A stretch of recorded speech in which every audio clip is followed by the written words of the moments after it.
In this video, I'll continue to discuss religions in public schools.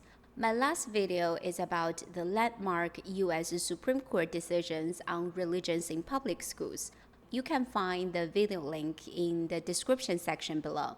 In this section, I'll focus on the cases in which religions, yoga programs, and mindfulness programs meet in public schools.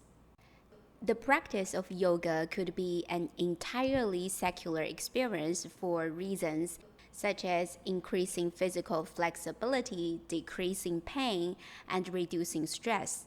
But some people may see the practice of yoga a religious activity. Here is a case about the practice of yoga in schools.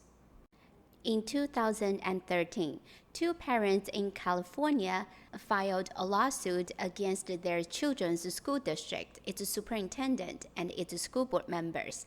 The parents claimed that the school district's yoga program, as a component of its physical education curriculum, violated various religious freedom provisions of the California Constitution.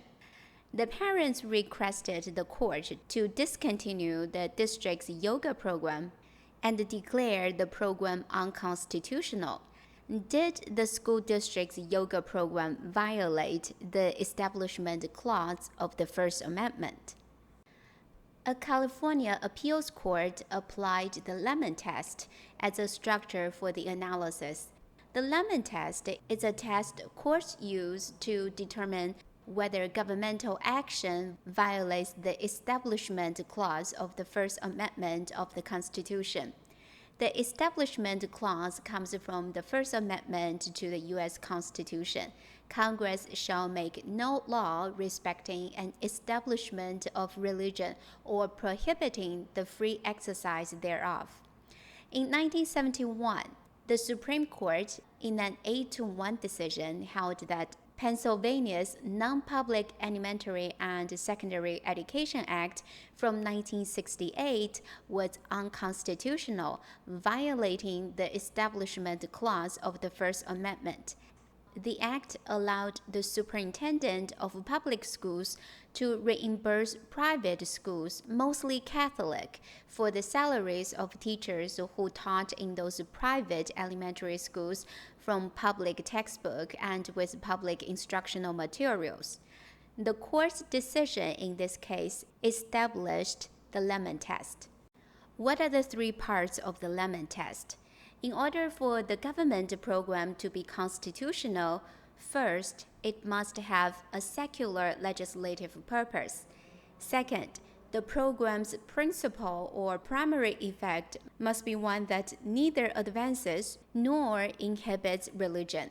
And third, the program must not foster an excessive government entanglement with religion. The California Appeals Court applied those three parts of the Lemon Test and concluded that the district's yoga program passed the Lemon Test.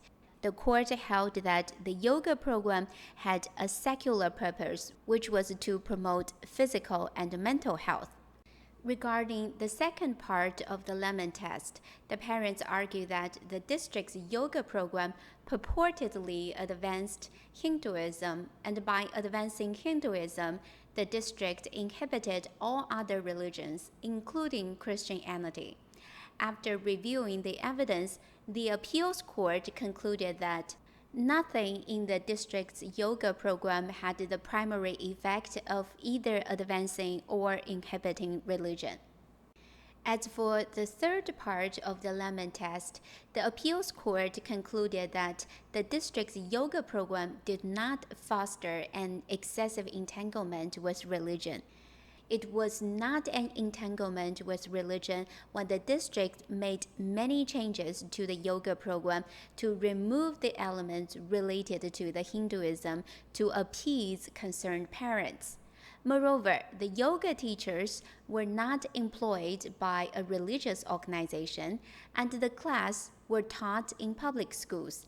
Any monitoring of the yoga teachers to ensure that they did not teach religious concepts would be no greater than the monitoring that would be required to ensure that an ordinary classroom teacher is not indicating religion.